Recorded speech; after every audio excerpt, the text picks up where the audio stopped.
And I think what I like to do for a little bit of continuity is go to although it's a new subject in all of the, whatever it is, 28 or so items in the Manual for Teachers, there is some continuity between the lessons. So, Patty, if you wouldn't mind going to the previous one and reading the last paragraph there, and who are their pupils? First one was who are God's teachers, and the second one is who are their pupils, if you would read that. Okay. When pupil and teacher come together, a teaching-learning situation begins. For the teacher is not really the one who does the teaching. God's teacher speaks to any two who join together for learning purposes. The relationship is holy because of that purpose, and God has promised to send His Spirit into any holy relationship. In the teaching-learning situation, each one learns that giving and receiving are the same. The demarcations they have drawn between their roles, their minds, their bodies, their needs, their interests, and all the differences they thought separated them from one another fade and grow dim and disappear. Those who would learn the same course share one interest and one goal. And thus, he who was the learner becomes a teacher of God Himself, for he has made the one decision that gave his teacher to him. He has seen in another person the same interests as his own.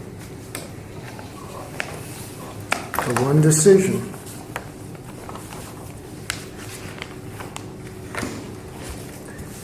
That's pretty easy to do in a group like this, isn't it? To see everyone has the same interest, we have the same goal. It's not so easy when it's applying to what seems to be our exterior world, though, because it seems like they don't always, those ones that seem different from us, have the same goal that we do. They don't seem to have the same interest we do as we project our minds into what we think they're thinking. It's easy to project into believing they're thinking that the goal is power, money, survival. The last thing we project into thinking some other people are believing is that we have the same interests. And that's joining and being in the oneness. So at times I remember that we're seeing the effects of spectacular examples in the world that are probably not the norm. They don't represent the average person in the world. They represent sensations that are sensationalized. People who make the news. What does the news report? Aberrations. That's what we're seeing. So for me, if I can keep my mind in the idea that that is not the norm, that does not indicate the way the world is going.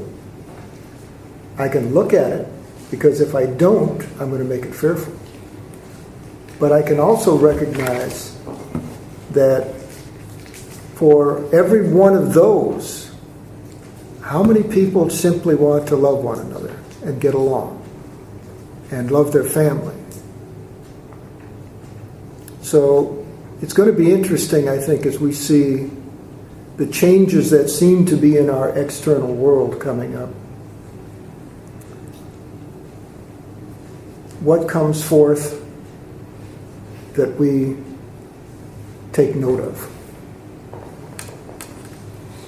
And I think it goes again to what we were talking about a little bit earlier in some of the conversations about healing. It's going to come down to, what do we want? Could we get along without the sensationalism?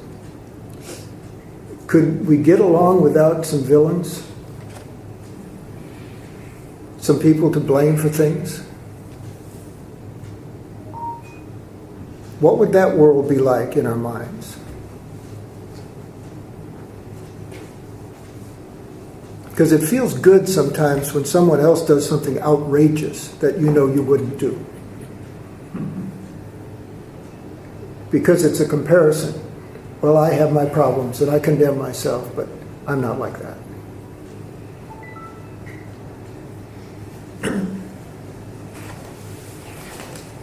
It's just something, I don't have any answers here. I'm just putting something out, the idea of what's really going on and what do I really want. Because sometimes watching election night or something else is good guys, bad guys.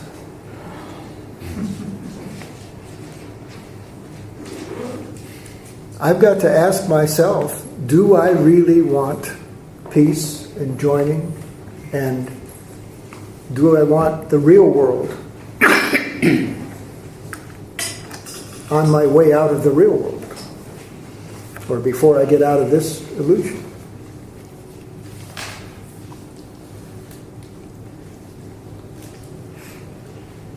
We've got a whole lot of questions to ask with that. What's going to be exciting? If we believe that everyone has an aspect of God in them, aren't we all, no matter what our behavior is, what the path is, aren't we all trying to find our way home? That's how I feel. The Course says that too. It says all things work together for good. There are no exceptions except within the ego judgment. Well, it feels like what you're pointing to is the underlying goal, underneath of everything else is the same for all of us. Yes. That is the goal. Yeah. So we forget about it for long periods, get caught up with what's more surface. But that's what I feel you pointing to. Do that, watching the news, and it can help. Mm-hmm. Yeah. If we can keep in touch with who is really seeing all of this. Again, the true,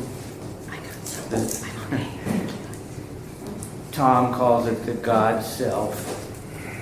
We can call it the Christ within each one of us. yeah, I mean, it's the intelligence that we all, our source, you can call it our source, God, consciousness, whatever. Holy Spirit. Holy Spirit, the Course calls it. The thing is, when we see all this stuff, well, what do I want? Well, who's I that wants anything? The I that wants it is the ego. I want, I'm afraid of this, I'm afraid of that. If we can stay in touch with what Eckhart calls, in a lot of teachings is be in touch with who is looking, who is seeing. We look and we listen and we don't have a vested interest in it. Whatever happens, happens. Stay in the present moment and we don't worry about what's going to happen. We don't think about why we see this a certain way because of our conditioning, our story. We see this a certain way. If we can stay in touch with the Christ within, the Holy Spirit, we lose our concern about any of it. Because what we can do about it anyway. We don't have any control over anything. So if we can stay in touch with just the present moment and whatever happens, happens. We don't attach to anything. We're detached from it. We let it go. Who cares? I mean, we can't do anything about it anyway, so just let it be. Well, I think we can do something about it. We've been doing something about it. We've been delaying our return all along. And the question, I think, is more, are we ready now to move forward or keep delaying our return? Because I think most of us who've studied the Course for a long time believe that our return is inevitable. It's just a matter of time, and where our only choice, according to the Course, is choosing to delay. It's not to choose the curriculum, how it's going to happen, or what's going to happen. It's in just simply choosing when. I think Tom's question to Brother goes right along with that when he said to Brother, isn't there a shortcut? And he said, yes, there is. See, no one's interest is separate from your own. And that's exactly what this is saying here, isn't it? So I guess where I was going with that to begin with was that it's one thing to look at this world, which the Course actually calls hell, our illusion, in numerous places, and see what we don't want. Are we ready to embrace something that we think we want to move toward? Or is it just trying to get a get out of hell free card? You know, it's a different mindset. It's a belief that there is something available to us that is better than what we have by leaps and bounds. And it's moving from this pie in the sky, someday there'll be heaven thing to, no, this is really available. What was that last sentence? It's really available. Yes. It's available to me. And the one that's blocking it is me. And that has been our choice. And we do make a difference in that. In other words, what I'm trying to do for myself is say, is there something I want to move toward? I want that feeling. That feeling of love. When it talks about when any two, the teacher is not really the one who does the teaching. God's teacher speaks to any two who join together for learning purposes. The relationship is holy because of that purpose, and God has promised to send His Spirit into any holy relationship. To me, that's the answer right there. Any holy relationship, that joining is a falling in love. And if I look back on my life, the moments that I want to take with me, like the Course says, you know, you're going to forget everything and it's all going to stay there except every loving moment. Those loving moments were represented mostly by the moments when I felt myself falling in love. And it wasn't just with Patty. It was with my daughter and my son. It's with a puppy. It's with somebody else's baby. It's with a situation. It's with just two people looking across at each other's eyes, and it's like, yes, we both know what we're doing here. We both know what we mean. No words are necessary at all. It's a rebirth every time we have a holy relationship. And I think that's what we're looking forward to. There's a place I go to often in the workbook where it talks about Christ being reborn. In each of us, what is being born again? Who's being born again? Is it just us? It's shared. I know I'm diverging, but we'll just probably do this one section anyway. So let's go to page 330 in the workbook.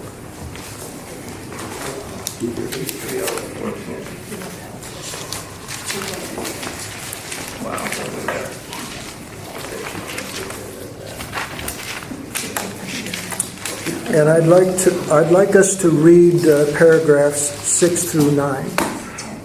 Nicole, if you would start. Paragraph 6. I take the journey with you. For I share your doubts and fears. Am I on the right place? Yep. Okay. For I share your doubts. Are we in the workbook? 330 in the workbook. Is the text or the workbook? Let's wait then. It's the workbook. Oh, okay. Workbook. Page 330 in the workbook. Oh, okay. I'm a page person.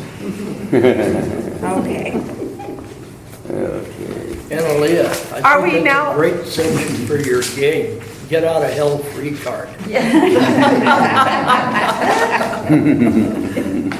This is the introduction to review number 5 in the workbook. This is on page 330. Are we synchronized? 3:30. Yep. We are? Okay. I Okay. take the journey with you. For I share your doubts and fears a little while, that you may come to me who recognizes the road by which all fears and doubts are welcome. Are overcome. Are overcome. Look at that. Well, they are welcome, That's or they're the not. problem right there. They are welcome, though, or they're not overcome. That's because they just dissipate. Good spin. I like They it. just dissipate. We walk together. I must understand uncertainty and pain, although I know they have no meaning. Yet a Savior must remain with those he teaches, seeing what they see, but still retaining in his mind the way that led him out. And now will lead you out with him. God's Son is crucified until you walk along the road with me. This is going beyond what we can often think our relationships are. Or if I make a joining with someone, which feels holy in the moment, whether it reaches all the way to the idea of a holy relationship or not. This goes beyond that to the idea that Christ is reborn in each of us, in each holy relationship. And you can use whatever you want in that. If you want to use the Buddha is reborn or Krishna is reborn, life is reborn. I think we feel life when we join. We feel death when we separate and want to separate. And what does depression feel like when you really want to be alone and it feels like death? All of us have experienced that. I've asked it once here in this group, who hasn't, and no one raised their hand. Some more than others. We know that. But let's read what I'm looking for here is what represents what we're going toward. Okay? Christy, would you like to read that? 7? Thank you. I'm borrowing here. My resurrection comes again each time I lead a brother safely to the place at which the journey ends and is forgot. I am renewed each time a brother learns there is a way from misery and pain. I am reborn each time a brother's mind turns to the light in him and looks for me. I have forgotten no one. Help me now to lead you back to where the journey was begun, to make another choice with me. My resurrection comes again. Each time I lead a brother safely to the place at which the journey ends and is forgot. I am renewed. Each time a brother learns there is a way from misery and pain. I am reborn. Each time a brother's mind turns to the light in him and looks for me. Gary Renard's third book is called Love Has Forgotten No One. Love is what? Forgotten no one. Now the next paragraph is quite revealing. If you want to go ahead, Brian. Release me as you practice once again the thoughts I brought to you from him who sees your bitter need and knows the answer God has given him. Together we review these thoughts. Together we devote our time and effort to them. And together we will teach them to our brothers. God would not have heaven incomplete. It waits for you as I do. I am incomplete without your part in me. And as I am made whole, we go together to our ancient home, prepared for us before time was, and kept unchanged by time, immaculate and safe, as it will be at last when time is done. Release me as you practice once again the thoughts I brought to you from him, which would be the Holy Spirit. I am incomplete without your part in me. And then paragraph 9. Let this review be then your gift to me. For this alone I need, that you will hear the words I speak and give them to the world. You are my voice, my eyes, my feet, my hands through which I save the world. The self from which I call to you is but your own. To him we go together. Take your brother's hand, for this is not a way we walk alone. In him I walk with you, and you with me. Our Father wills his Son be one with him. What lives but must not then be one with you?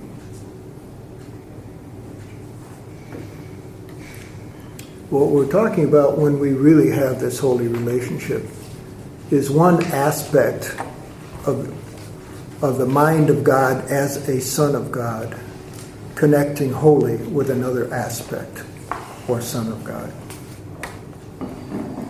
And now that's something I can't say I've experienced to my knowledge. I've had loving moments, very peaceful moments, moments when everything was right in the world. But I've got something positive to move toward because I'm being told that every relationship is going to have that in it. Every one.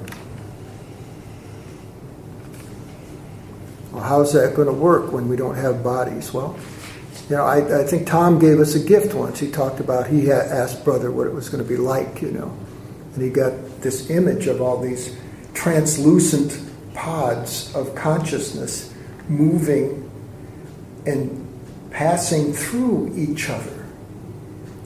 Wouldn't that be a holy relationship? Mm-hmm. When it talks about what are we then if we're not here, if we don't have a self here? What is that self with the capital S like if there's no bodies? Well, of course, goes into the great rays. And there can be an identity in frequencies.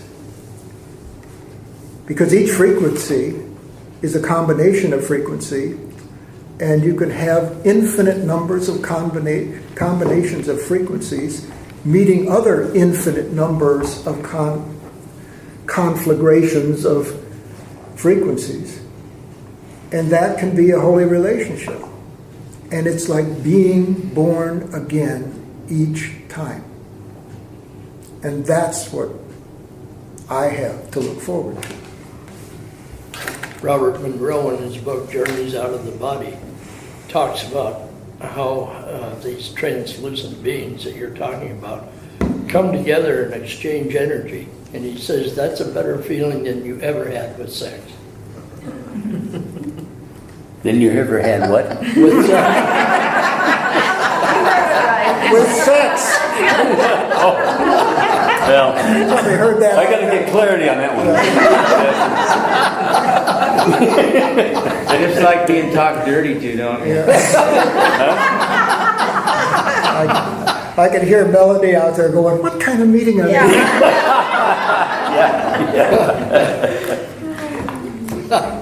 Anyway. How can that be true?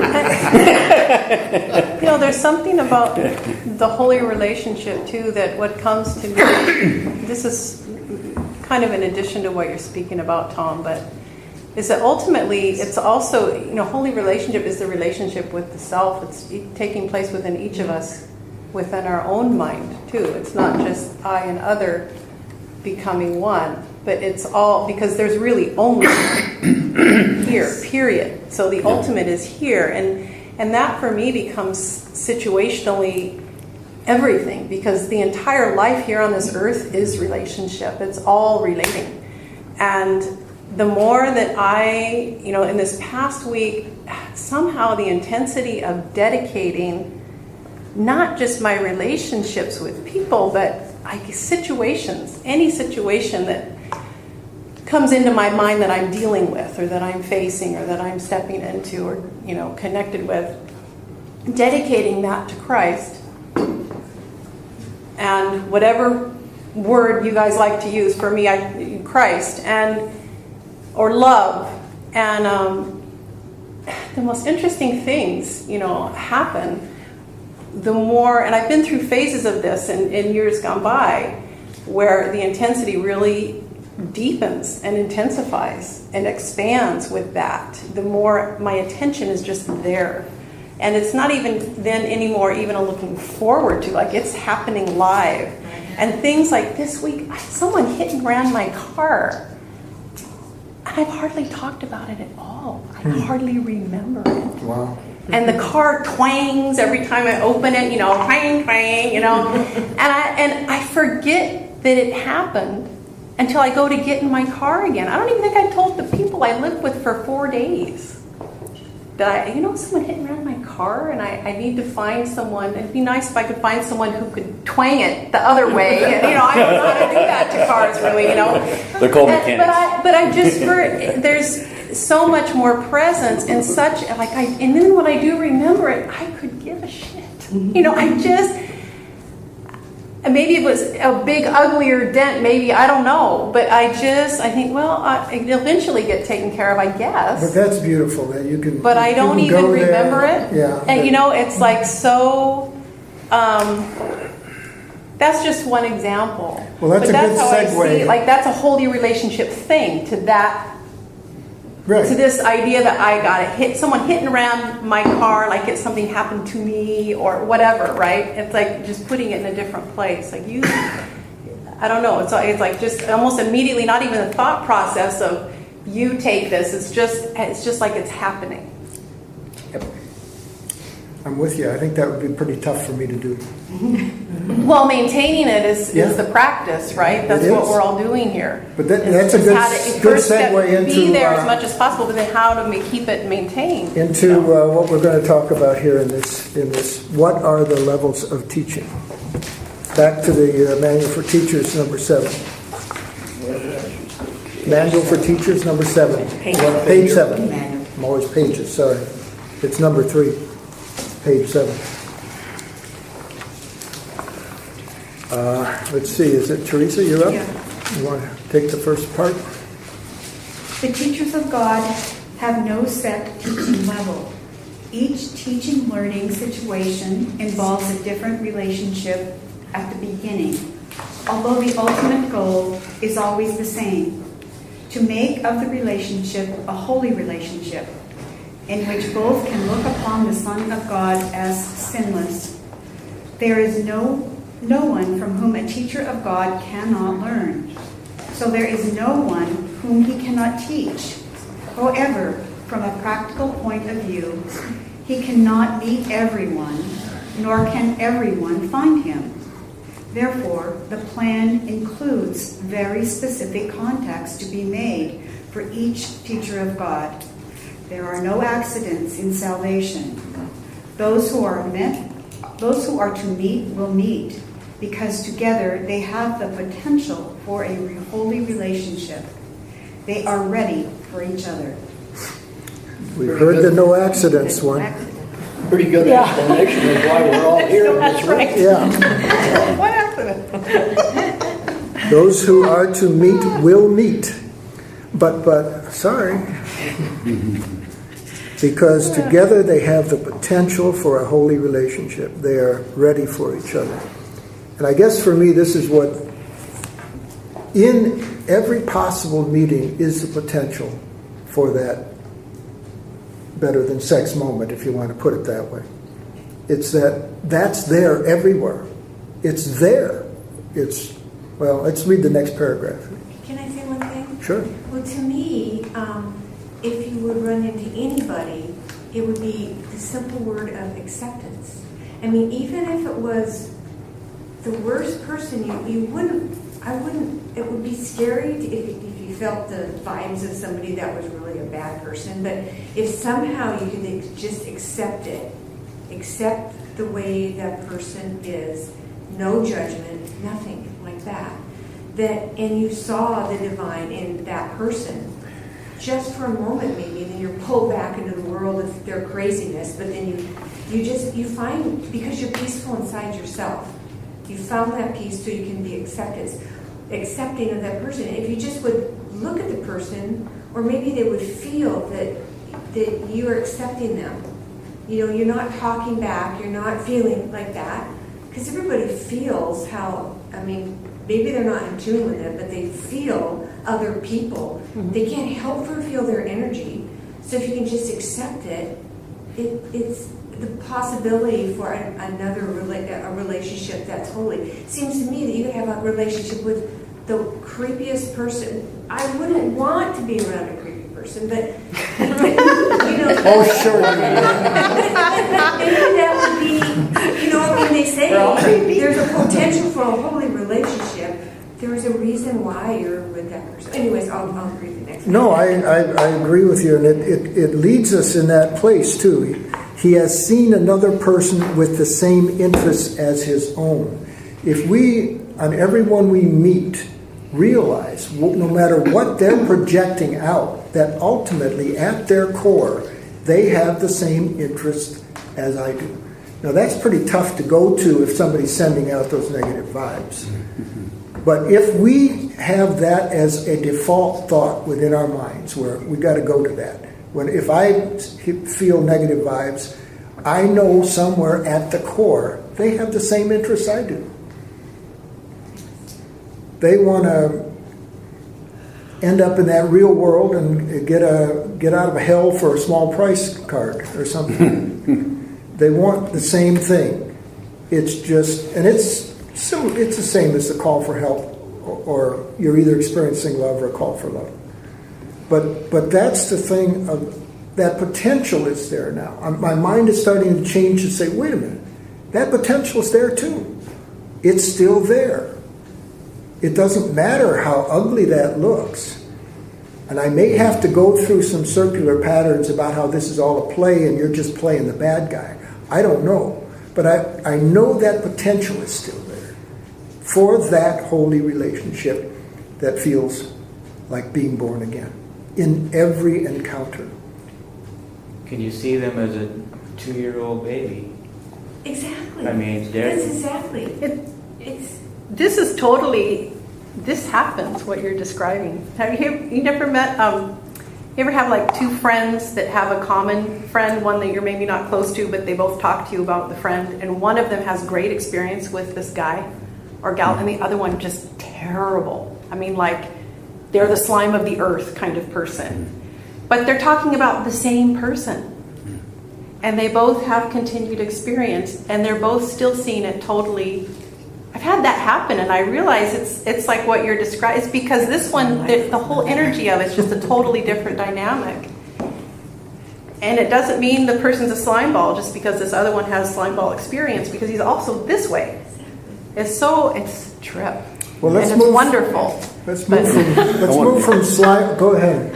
Yeah, But no, that's what you're saying. what that paragraph One means is, to me is you know, kind of like the acceptance. ultimate in positive thinking. Did anybody else have kind of that reaction?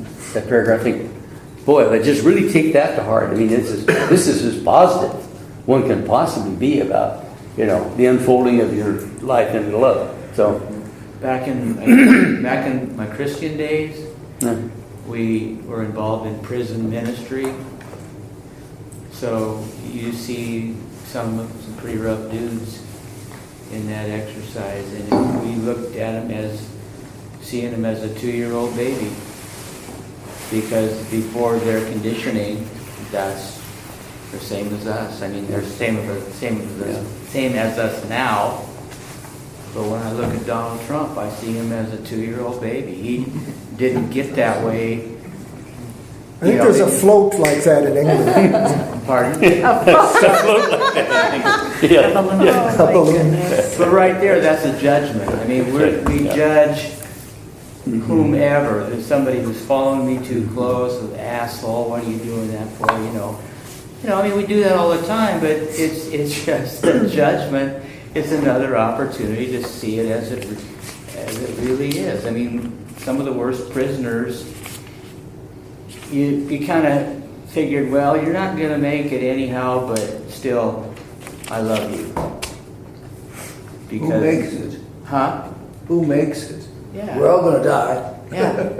Yeah. So in that sense. Sure. I mean, they're coming back in some other way. But hey, I mean, it's pretty easy not to stop judging people when you're involved in that sort of thing. Jenny, do you want to do paragraph 2? Do I want to do a paragraph? Yeah, I just paragraph wanna say 2. it's nice to know that Donald Trump, this problem might be that nobody's changed in his diaper. Well, do you know how positive that would be for a person who is in a prison and that has done something really bad or lots of things, for them to be accepted? I mean, that alone is one that could change. That could change that person. Absolutely. That you're accepting Yes. the person the way he is, didn't like his behavior, but he's just this miracle. This is this human being that's got this potential. If we really knew our potential, it's like we would just like. He is God. He has a God self, just like we all do. Mm-hmm. You know. So all our prisons have been in the U.S. have been for. We have more prisoners in our country than 20. We have 25% of the prisoners in the world are in our country. If you believe that, it's all about punishment. It's all about fear. If we make the punishment bad enough, they won't do it. That is such BS. Yeah. Nobody who does something is thinking about the punishment when he's doing it. No. And that, it's not a deterrent. So that's a whole other story. But acceptance is the key, I think. But it's to have them accept themselves by teaching them that I can accept you. But if that's not genuine, then it's the same BS that they've seen growing up when the whole system has seemed to be stacked against them. So that's a whole another place to go with it. But if you want to do two, talk about synchronicity a little. The simplest level of teaching appears to be quite superficial. It consists of what seem to be very casual encounters, a chance meeting of two apparent strangers in an elevator, a child who is not looking where he's going running into an adult by chance, two students happening to walk home together. These are not chance encounters. Each of them has the potential for becoming a teaching learning situation. Perhaps the seeming strangers in the elevator will smile to one another. Perhaps the adult will not scold the child for bumping into him. Perhaps the students will become friends. Even at the level of the most casual encounter, it is possible for two people to lose sight of separate interests, if only for a moment. That moment will be enough. Salvation has come.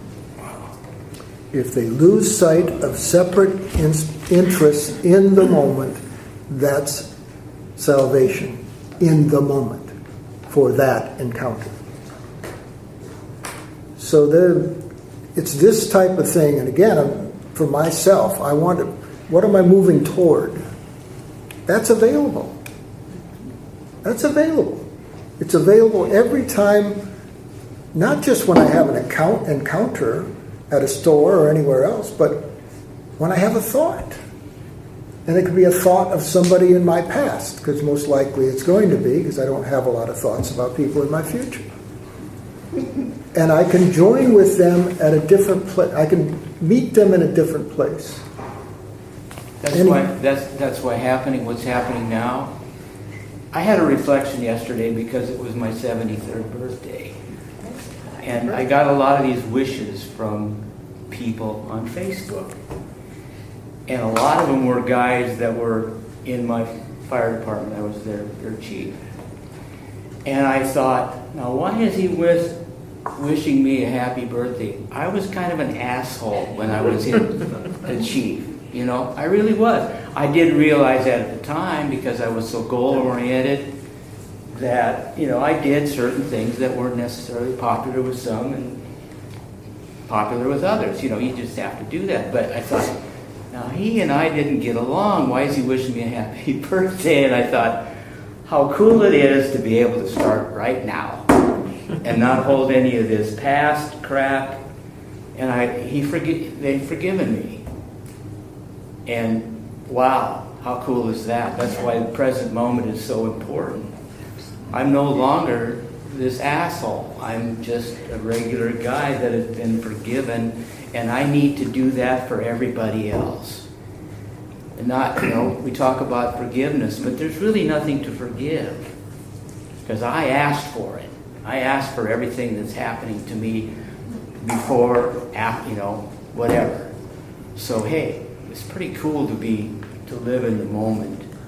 So that's a perfect example, Dan, of a relationship that you thought you had in your mind with this person in particular, that you had condemned yourself for within that relationship, projected onto them that they were also condemning you.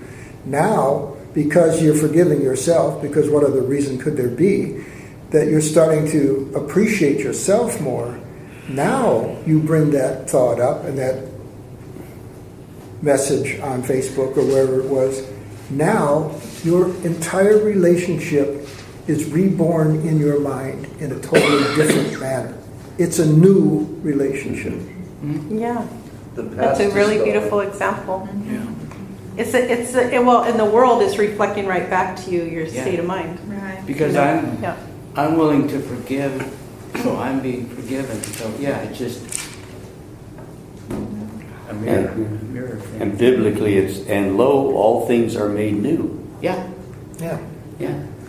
By just being here now. That's why we can become enlightened or awakened or saved or whatever right now. We don't have to wait. We don't have to wait for the future to do that. So how much of this do we not have any control over? We don't have any control over any of it. We have control over all of it. Well, Our own thoughts. control, All yeah. our thoughts, how do we want to look at the next situation? The next thought that comes into my mind about the past or the next person I meet, where is my predisposition? And where I was trying to go with all of this is I've been saying, oh, I see a lot of negative things and everything. Fortunately, I have Patty and the kids and the grandkids, and I have positive reinforcement. But I'm saying, okay, what are we going to? Because it seems like I may be leaving something positive here if I'm advancing to the next step. No, it gets better and better and better because we can have a better relationship between us, joined more closely in thought. The Course says when two people have looked inside and seen no lack, then they can let the universe in and it becomes a holy relationship. Each one knows their whole. They've totally forgiven themselves. They totally realize they're beyond that. There's nothing to forgive. And so I have nothing to keep outside of me in the universe anymore.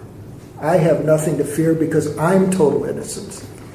And then another person is coming from that same place of total innocence. And wow, there's a rebirth of a relationship. The Course talks about a relationship as having an identity. Each relationship we have has its own identity in our minds. So what do we want that to be? Do we want to still project something out onto miserably bad people, knowing at least it's not us? Do we want to have that fallback position? Or do we want to say, you know what? At the end of the game, at the after party for all the actors, we're going to give each other big hugs and compliment each other on how well we played each part. And by the way, I'm really glad I didn't have to play yours. And by the way, I bet you're really glad you didn't have to play mine. I was thinking what Sam was saying before about, the depression, the ongoing depression, and now you're kind of seeing your way out of that, right? Well, So that's what's going through my mind right now. Is that I see the whole book as a gradual reconstruction of a mindset. So it changes your expectations as to what's going to happen in the future. There's also a mindset that becomes more and more present with every person that you see and relate to. And it's an evolutionary kind of a thing as I experience it myself in reading the book. So, those things that come up, like you said, I happen to get this plaque from my son that says, "Begin every day with a grateful heart." that's a great, For whatever I thought, Yeah. from my son. I mean, why isn't he an asshole like me? The apple don't fall far from the tree. Well, the Course says we're here to learn what love is not. So Yeah. maybe he learned. I don't He know. did. I mean, he saw, and we've had a lot of cool talks. Last summer, we took a drive to a NASCAR race in a couple of days. talk about a bonding. You know, we learned a lot about each other. But for him to send that to me, I thought, you know, that's For your birthday? yeah. Oh, And I, you know, put it on my desk, and I can see that every morning. And what a great thing to remember. Whatever happens, happens, and be grateful for it. Right. Whether we think it's good or bad, Like the book. be grateful for it, because even if it's bad, we learn from it, we grow from it. It's not good or bad. It's you got to go the middle way. Like, I see it as steps on the path to awakening. yeah, All of us. yeah, And you know, so, yeah, we stumble and fall in the river. That was part of the path. yeah. Get up, dust yourself off, dry yourself up, carry on. Had we not suffered, we wouldn't be looking for a better way. That's right. So, Well, beauty. Well, the book says we are on a perfect path. Yeah, your Oh. depression or whatever there. we all experience. Yeah. That's why we're all here together. This chance encounter, you know. I have a friend who likes to tell this story. He was at the QFC up in Hadlock behind this woman who was in the 15-item line. She had 18 items. He said he knew because he counted them. And then she's fishing in her purse for her wallet, you know, and he's standing there, you know. He says she had this cute little red-haired girl with her. The little girl looks up to my friend and says, "Mommy's not having a very good day." And it just switched him from the guy that was counting 18 items. But what wisdom is coming from the cute little red-haired girl? Yeah. huh? Yeah. Talk about from the mouths of babes. This is where we learn from our kids all the time. We learn from our grandkids all the time. We won't get through this, and that's amazing because there's only 5 paragraphs in it. But frankly, it's been really good discussion with a lot of people sharing, so it doesn't matter. It probably deserves another time at it again here, where we can do it again next week and finish it up. I see it that it came to him in a form that he could accept. He wanted that, he wanted those thoughts, and so it came in a form that he could see and accept in the way he wanted to see. He wanted to come from love, and so the form of love came in that little girl. And he was able then to accept the love. You know, that's... And he didn't continue with the mother and get all upset because he wanted to see the love, and the little girl came. I guess if I had to summarize where I'm trying to go with my own personal journey is, it does simply go back to seek and ye shall find. If I want to find antagonism and problems and things to condemn, they're going to show up for me. It boils down to, what am I looking for? What is it I want? What do I expect to see? Because that's the only way I can overlook something I don't expect to see. And they're both available to us. So that one goes back to what do I deserve to see, which is mostly in our subconscious. But when we can bring to our consciousness, what do I want? And it feels good when you actually find it, because it's everywhere. And this idea of this holy relationship being everywhere and available at all times, even in my mind about thinking about past quote-unquote experiences, it's there. It's all done. At some point, everyone we've ever harmed in any way, in any past, present, or future life has forgiven us. And we've forgiven every one of them. So if that place is available, and that's the feeling I want from an encounter. I think they call that place heaven, don't they? Well, that'd probably be a good word for it.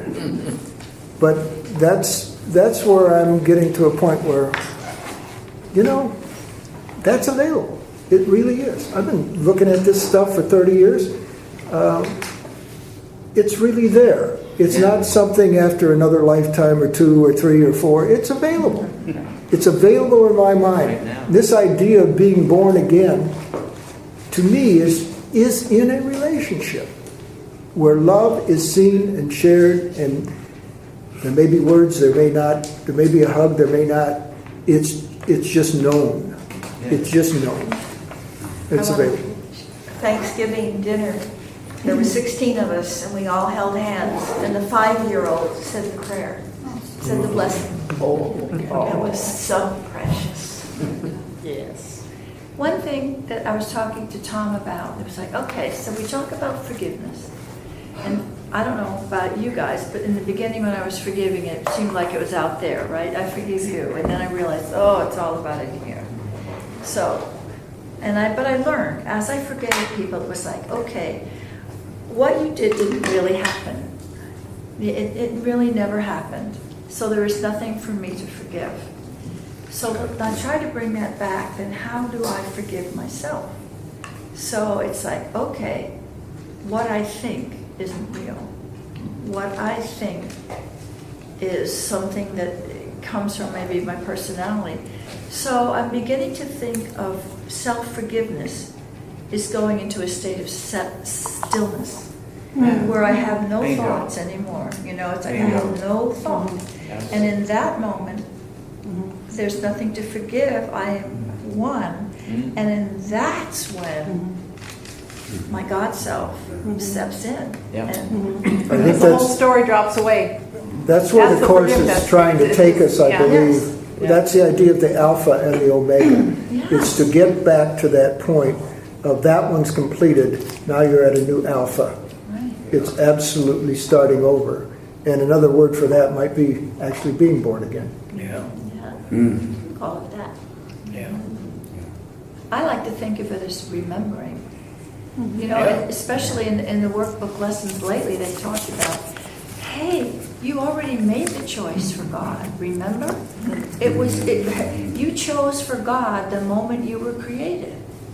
So all we have to do is remember that we chose God's will. And then the lesson today, God's will is love. So we chose love. We are love. We are the will of God. God willed us into existence. It does come back to all one.